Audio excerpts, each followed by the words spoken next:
Ok, bienvenue pour cette dernière annale de la semaine. C'est la plus importante en fait. Je sais pas pourquoi je dis ça, non, pas forcément la plus importante. En tout cas, c'est important que tu la fasses celle-là. De toute façon, il faut que tu fasses tout le programme que je t'ai concocté. Il est ici. Juste ici là. Hop. C'est le programme de la semaine. C'est le programme surtout des 5 semaines de révision qui précèdent le bac. J'espère que tu t'y appliques. Là, on est en semaine 2. Dernière annale de la semaine 2. C'est maintenant que ça se joue, hein. Si tu veux progresser, il faut le faire quasiment tous les jours.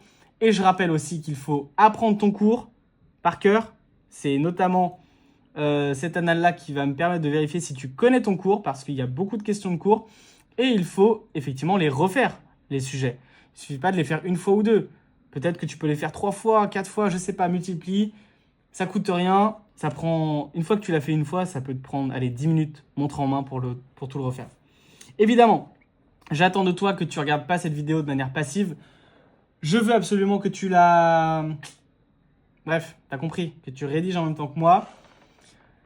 Je te laisserai du temps imparti, tu pourras mettre pause si besoin. Et d'ailleurs, je te conseille maintenant de commencer la question 1, le temps que j'écrive le nom de l'exercice et que j'encadre, etc. Bref, ça te laisse, allez, 40 secondes pour tout faire. Parti, let's go. Question 1, déterminer l'abscisse du point d'intersection de la courbe avec l'axe des abscisses. Ok, rien de très difficile, c'est niveau première. Non, peut-être un peu plus quand même, parce qu'il y a du LN.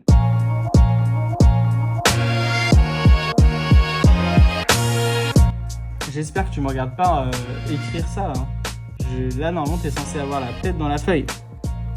Ok.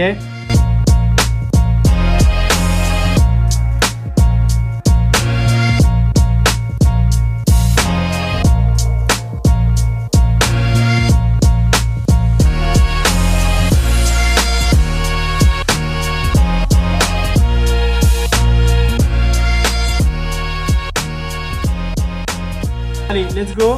Du coup, qu'est-ce que tu as trouvé pour la question 1 ? Évidemment, qu'est-ce qu'on demande de résoudre là ? On demande de résoudre...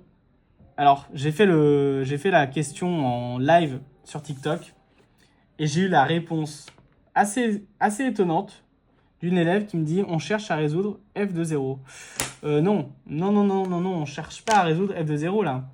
Ici, on veut résoudre l'équation. On veut résoudre dans moins l'infini, enfin dans 0 plus l'infini. F de x égale 0. C'est tout bête. Bon, pour tout x supérieur à 0, f de x égale 0, si et seulement si. Si et seulement si. Et ils sont pas très beaux. A ln de x égale 0. Si et seulement si, bien x égale 1. Avec A différent de 0, je précise au cas où, mais bon. Donc, voilà, conclusion, la courbe C coupe l'axe des abscisses,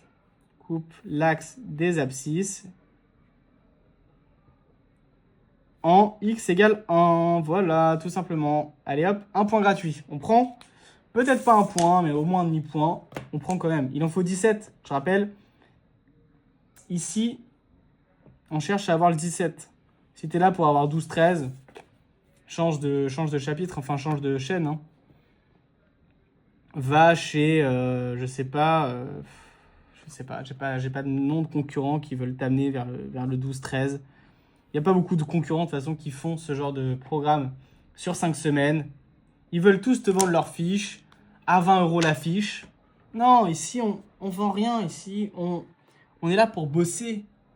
Ouais, d'accord, je suis pas dans le cadre. C'est super. Ok. On est là pour bosser et pour tout donner pour ramener le 17 ou rien. C'est 17 ou rien ici, voilà. Ça pourrait s'appeler comme ça d'ailleurs. 17 ou rien. Question 2. On enchaîne. On perd pas le fil. Rien de très difficile sur cette question non plus. Vérifier que grand F est une primitive de f. Je te laisse mettre pause. Vas-y, mets pause. Tac, voilà. Maintenant que tu as mis pause, j'espère que tu as mis play. Seulement après avoir répondu à la question. Si ce n'est pas le cas, il te reste encore quelques secondes pour la faire, s'il te plaît. On ne regarde pas un coach sportif faire des abdos. On fait les abdos avec lui. Ou avec elle. C'est parti. Comment on montre que grand F est une primitive de petit f? Bah, tout simplement en la dérivant. Donc, avant de dériver, quand même, on est plus élégant que ça. On va quand même préciser que grand F est dérivable. Grand F est dérivable sur 0 plus infini. Oh, on pourrait préciser. Car la fonction qui a x associe x ln de x et la fonction qui a x associe moins x sont dérivables sur R plus étoile. De manière générale, on dit qu'une fonction est dérivable en tant que produit, en tant que somme de fonctions qui le sont. Bon, là, je précise ça. Alors, du coup, on va quand même commencer par dériver x ln de x. On pose u de x égale x, v de x égale ln de x, u' de x égale 1, v' de x égale 1 sur x, avec x dans R plus étoile, évidemment. Donc,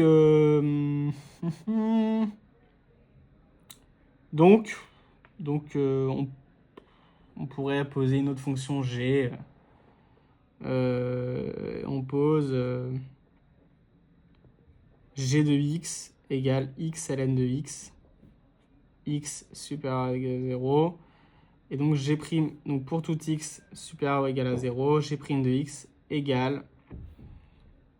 Alors, x, donc u'v plus uv', donc ln de x plus x fois 1 sur x égale ln de x plus 1. Voilà. Bref, pour tout x supérieur à 0, grand f' de x égale a, ouvrez les crochets, la dérivée, hein, donc ln de x plus 1, moins la dérivée de x, enfin bref, moins 1, quoi. C'est-à-dire a ln de x plus a moins a. Je sais pas pourquoi j'ai écrit ça, on a pu dire directement que c'est a ln de x. Hein. Égale f de x. Bon, bah on pourrait encadrer ça. Hein. Donc, on peut conclure que grand F est une primitive de f. F est une primitive de petit f sur R plus étoile. Voilà. 3 minutes 10 pour répondre à cette question triviale. Vraiment, je déteste le mot trivial parce que tout le monde l'emploie, mais là, je peux pas faire autrement. Hein. C'est vraiment facile. Tu ne peux pas ne pas répondre à cette question. Niveau... Ah, j'avais envie de dire encore niveau première. Bon, c'est pas vraiment niveau première parce qu'on a du ln de x, donc forcément, c'est une notion que vous voyez en terminale. Mais franchement, savoir dériver ln de x, c'est quand même pas très compliqué. Ça donne 1 sur x. Ok, on enchaîne avec la question 3. Question 3 qui nous demande de déduire l'aire du domaine bleuté en fonction de a et de x0. J'affiche évidemment la courbe qu'on nous montre ici. Peut-être ici d'ailleurs, je vais voir. Je vais décider. Non, je vais la mettre là en fait. On note T, la fonction... Ah non, j'en suis pas encore là. Bon, c'est quoi cette zone bleue là? Y a-t-il vraiment une difficulté à cette question? Franchement. Allez, j'écris une petite phrase pour faire plaisir au correcteur. Le domaine bleuté correspond, enfin l'aire du domaine bleuté correspond précisément, allez je me lâche, à... Alors c'est l'occasion de mettre pause si t'as pas mis pause parce que je t'ai pas prévu de mettre pause. Évidemment ça doit être un réflexe maintenant que tu me connais. Appuie sur l'espace et correspond à l'intégrale littéralement entre 1 et x0 de f de t dt.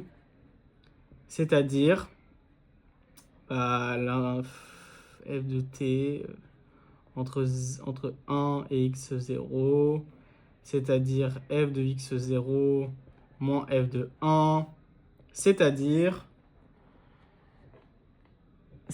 quoi?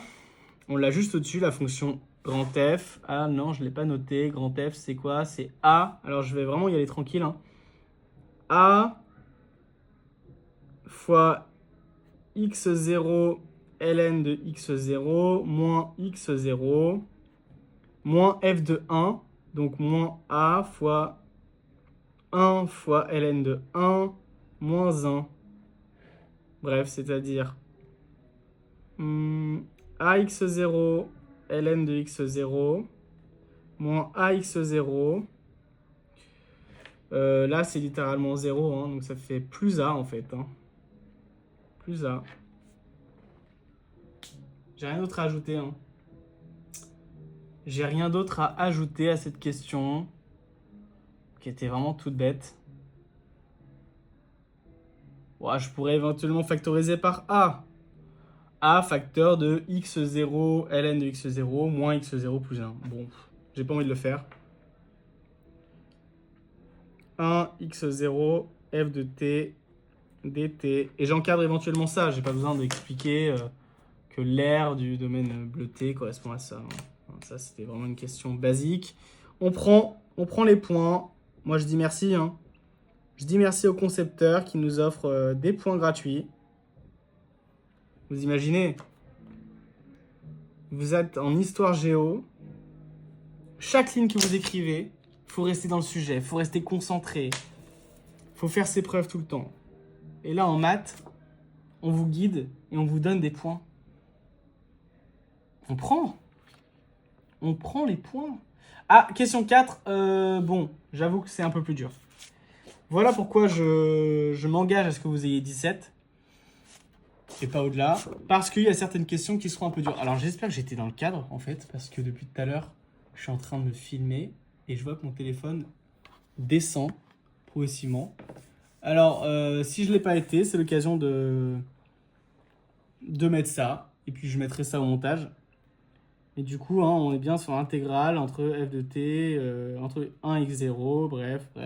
Ok. Bon, j'espère que j'étais dans le cadre. J'ai l'impression que ma feuille était plus là. Bon, ça devrait le faire. Je passe à la page d'après. Ça tient sur une page, hein, cet exercice 4. Alors là, il faut absolument que vous regardiez évidemment le graphique qui est là. On nous demande... Bon là, ça va être pas facile à expliquer. Hein. Mais on nous demande la distance AB. La distance AB, c'est littéralement la distance, la longueur AB correspond à YB moins YA. Voilà, tout simplement. C'est l'ordonnée du point B moins l'ordonnée du point A. J'espère que tu as mis pause avant, parce que là, je suis en train de m'embarquer dans des explications qui vont te spoiler si jamais tu ne l'as pas fait. Donc, j'espère que tu l'as fait si tu regardes cette question 4. J'en perds mes mots. YB moins YA. Tout bête. C'est quoi YB? YB, c'est rien d'autre que... Eh bien... C'est pareil que YM en fait, hein. Égale f de x0. YK, c'est plus compliqué. YK, c'est l'ordonnée à l'origine de T. Enfin, l'ordonnée à l'origine d'une droite. Est-ce qu'on peut vraiment dire ça? Ouais, de grand T. De grand T. Voilà, tout simplement. Programme de seconde, ça. Hein. De T et T a pour équation réduite Y égale quoi? Y égale f' de x0 fois x moins x0 plus f de x0. D'accord? Ça, c'est du cours que vous devez connaître par cœur. C'est le cours de première, en l'occurrence. Donc, ici, on a avec f' de x0 qui vaut... Combien f' de x0? Ça fait a fois 1 sur x0, c'est-à-dire a sur x0. Et f de x0, c'est a ln de x0.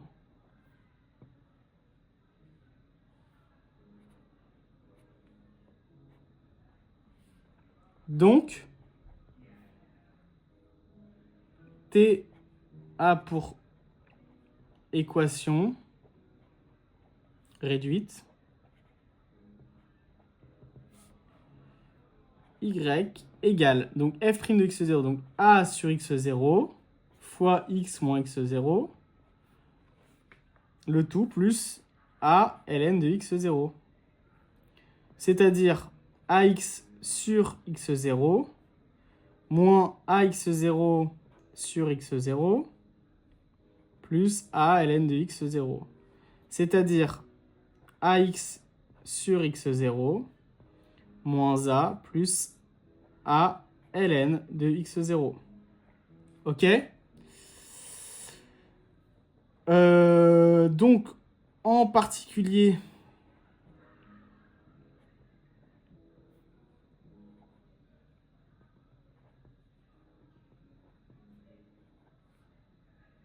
pour x égale 0, puisqu'on cherche l'ordonnée à l'origine.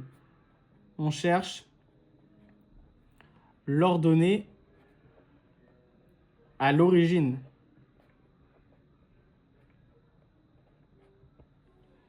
Eh bien,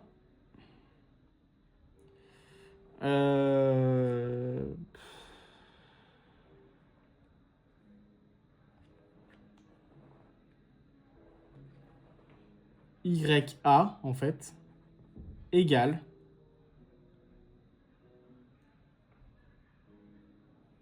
moins A plus A ln de x0. Donc, conclusion, AB égale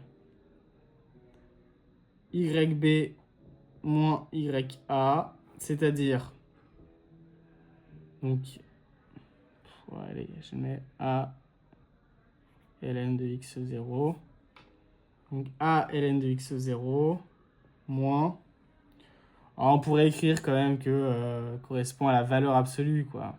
C'est plus ça quand même, parce que c'est une distance, mais bon.